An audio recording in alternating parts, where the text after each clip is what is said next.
What is going on, everybody? It is Cuda here, or Kian, and welcome back to the channel. Real quick, I think you guys know what I'm going to say by now, but thank you guys for all the love on the last video. You guys totally knocked it out of the park. I think at the time of recording, it has like 900 views or something, which is absolutely nuts. Like, totally not what I was expecting, but thank you guys so much, and welcome to all the new subs. And just thank you, because I totally was not expecting that, and you guys are awesome. So yeah, today I have a pretty interesting story time for you guys. You guys seem to like the party story time, so I got another one for you. Although today's story doesn't take place in college, this is back in high school. It was my senior year. Now, my senior year was pretty crazy, but specifically the latter half of my senior year after spring break, because that was when our school actually went back full time. We didn't, do the remote learning after spring break. We just, went like normal. And it was really awesome because all of like the social groups were just like coming together, because we realized we only had like a couple months left of school together, and we wouldn't see a lot of these people ever again. So like all the stigmas and the popularity contests and everything just kind of like went away, and everyone talked to everyone, which was cool. But at the same time, like obviously, there was some trouble to be getting in. More people coming together and being friends at school meant more people being invited to parties after hours, meaning more people at parties, meaning, a lot of things. But specifically in this story, it meant the cops coming. And yeah, it wasn't a very good situation. I was there. I did talk to a cop, and it was a pretty scary circumstance. So yeah, without further ado, let's jump right into it. So it all started off as a normal day. It was a Friday, like I said, during my senior year, so back in 2021, which feels like forever ago now, but it was actually like only a year ago, so that's kind of funny. But anyways, I woke up, I brushed my teeth, I got dressed, took a shower, the whole 9 yards, went to school. And now the school day, this day was pretty normal.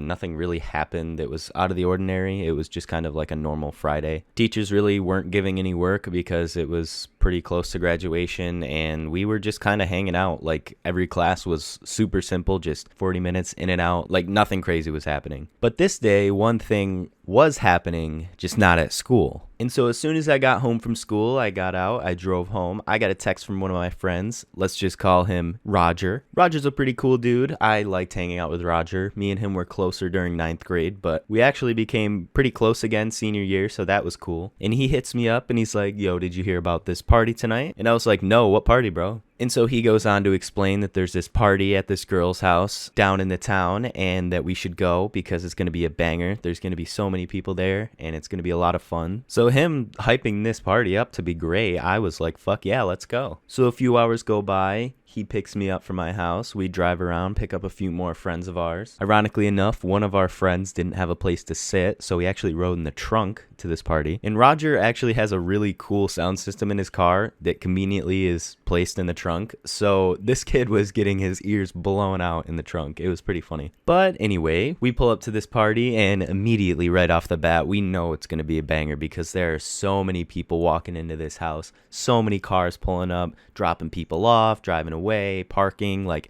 there was so many heads at this house. And now usually this meant one of two things. There's a lot of people, so A, the cops are going to come, or B, it's going to be a great time and we're going to have a great night. Well, by the title of this video, I think you can guess what happened, but we'll get to that. So anyways, back on track, we hop out of the car and we walk into the house. My first impression when I walked into this house was, holy shit, there's no room. Because I literally walked through the front door and there were people literally everywhere. The entire living room and kitchen had people packed, walking back and forth between the party and talking to friends and stuff. The stairs had so many people on it. The backyard was filled. The basement was filled. The upstairs was filled. Basically, the whole house had people in or around it. And I just knew that this was a recipe for disaster, but I said, fuck it. Like, this is going to be a good time. Me and Roger and a couple of my friends, we're going to go and we're going to drink. We're going to have a good time. We're going to party, and then we're going to leave. So we walked downstairs. We met up with a couple of our other friends who were there. So we're just hanging out downstairs. There's conveniently a beer pong table down there. So we're playing some games, having fun. There's still people everywhere. The basement was absolutely filled. The couches were filled. There was people smoking on the couches and people drinking everywhere. A typical high school party, if you can imagine one. And now I was drinking, but I really wasn't drinking that much. I only had a couple beers. So like, even if I wanted to, I really couldn't drink that much. So after a few games of pong, one of my friends, let's just call him Blake, he comes up to me and he's like, "Yo,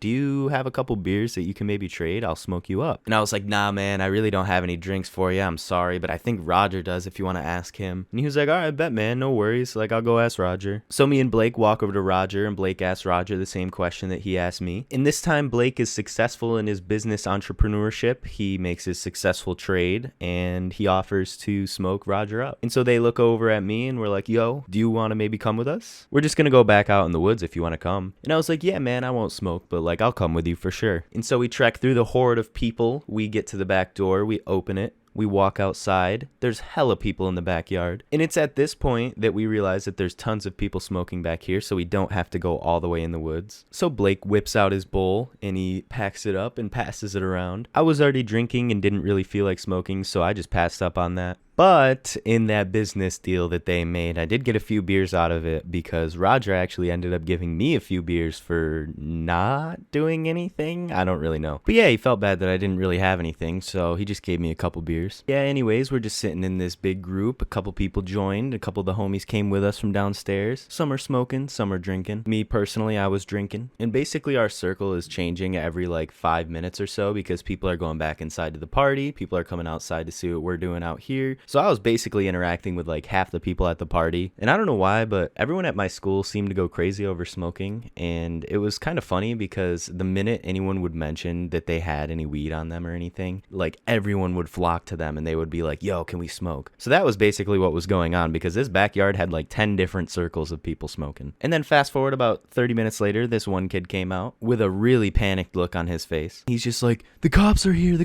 we gotta go, they're at the front door. And we all just kind of looked at him for a second like, nice one, man, that was a funny joke. No, he wasn't joking. Next thing I know, I'm looking in the back window and I see two police officers, just as he described, walking through the house with their flashlights on, you know, doing their usual stroll. And I'm like, oh shit, Blake, put your shit away. Roger, let's go. Come on.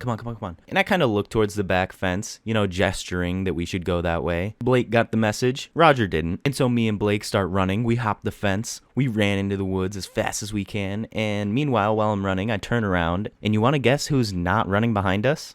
Roger. And so after we get deep into the woods, I turn to Blake and I'm like, slow down. And I go to Blake, where the fuck is Roger? And he's like, I don't know, man. I thought he was behind us. And we both looked at each other at that point and realized that Roger was not with us. So I whipped out my phone and I gave Roger a call, to which he did not answer. And then all of a sudden we see some flashlights walking towards us and we're like, shit, it's the cops. So we got down real low. And then from that group of flashlights, some kid yells out. He's like, hey, who's there? And we were like, oh shit, it's not a cop. So we jump up and we're like, yo, what's up? It's just us. It's Blake and Kian. And they're like, yo, what's up, guys? How you doing? And we're just like, you know, running from the cops. How about you? And as they got a little closer, I started to recognize them. And they were two kids that I went to school with. They were pretty chill. They're actually juniors that year, so they weren't in our grade. But they were still pretty cool homies. And one of them goes, do you know how to get out of here? We're kind of lost. And so I looked at Blake and I was like, shit, I didn't even think of that. Like, we're lost. I have no idea how to get out of here, man. I was like, do you? And he was like, no, man. Like, I literally just ran. And I was like, well, shit, we need to find our way out of here. And so we all brainstormed and devised a plan to get out of this forest that we were lost in, while still trying to run from these police officers who were busting an underage high school party. Fucking losers, if you ask me. So first things first, we obviously came to the conclusion that we weren't going to split up because that's how all bad horror movies go. So we basically just agreed to all walk in one direction. I mean, in our minds, the forest couldn't last forever. We would find a road eventually, so we were just going to walk until we found a road. In about 5 minutes into walking, we actually found a house. We saw lights and we walked towards it, and it was a house.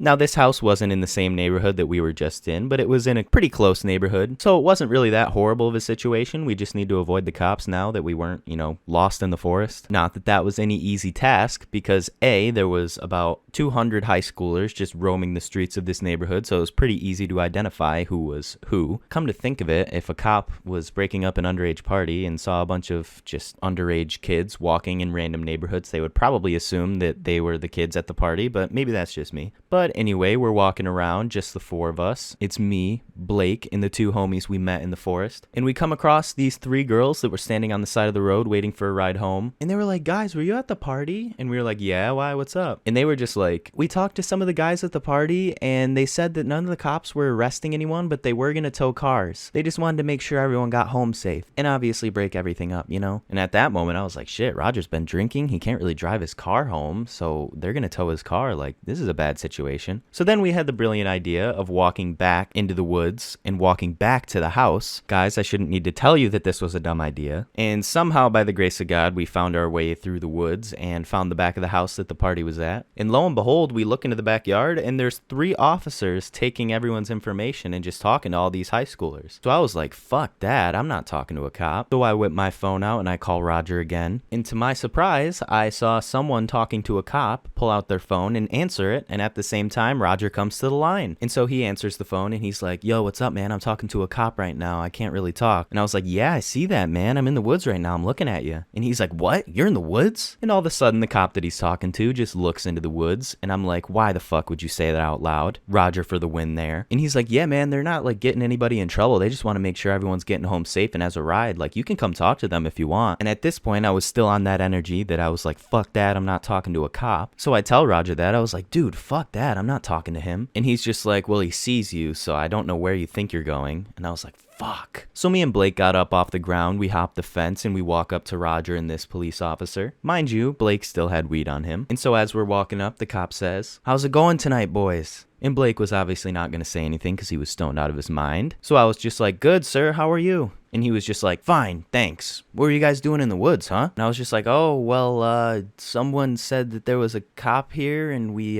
just decided to run. I don't really know why we did that. And he was just like, well, I don't really know why you did that either because I was just going to tell you to leave. And we were like, oh, well, we didn't know that. We thought we were going to get in trouble. And he was like, no, I mean, I break up these parties a lot. I was just going to tell you to leave. And then he looks at us and he goes, you guys do know that the neighborhood watch is literally right next door, right? I don't know whose idea this party was, but it was an awful dumb one. We were like, yeah, you should probably talk to the daughter of the owner of the house because it's her party. Basically just trying to save our ass. And to an extent, I think it kind of worked. And so the cop finally says, listen, boys, you know what you did here was pretty dumb. Just don't let me catch you doing it again and we won't have a problem, all right? And we all just said in unison, yes, sir, we won't. And then he asked, you guys have rides home? And now obviously Roger was not driving his car home because he had been drinking, but we didn't really want to talk to this guy anymore. So we were just like, yes, sir, we do. And so he just waved his hand. He's like, all right, get out of here. We were like, yes, sir, thank you. And just sped walked right on out of that bitch. And so when we got to Roger's car that was parked down the street, we then had to decide if anyone was going to be able to drive home or if we would have to get a ride. And then a group of kids walks by and they're like, yo, let's meet up at the park. Everyone's going to the park. Let's go, guys. And we all just kind of looked at each other like, shit, party's not over. Let's go. And so just so you guys know, there was a park in this neighborhood that wasn't too far from this girl's house. So it wouldn't have been too bad to walk it. So we joined up with this group of kids and we walked down to the park. And let me tell you, even the park was bussin'. I mean, there were kids everywhere from this party that were at the park now. And there was pretty much kids anywhere you could think of. They were on the play set, the swings, the parking lot. They were pretty much everywhere. Kids were still drinking, smoking cigarettes, smoking weed. And for about 20 minutes, yes, I said 20 minutes, it was a good time and nothing could go wrong. Because surely the cops wouldn't show up again, right?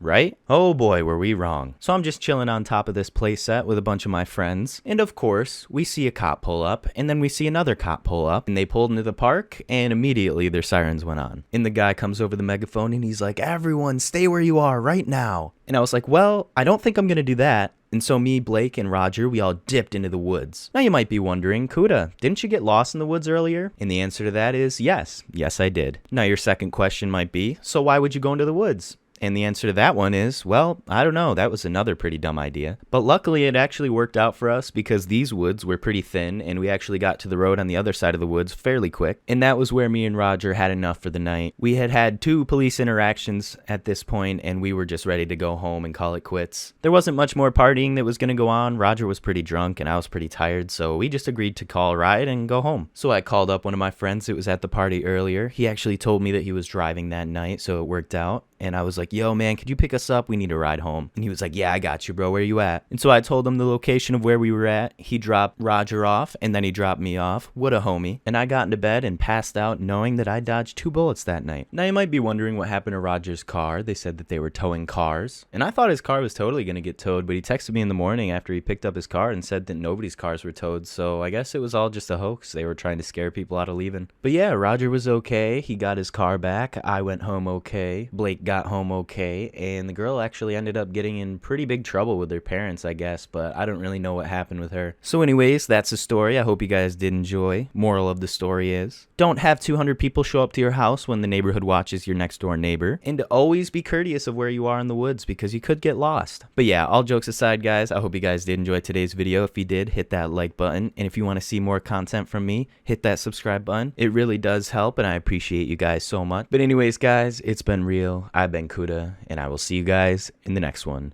Peace.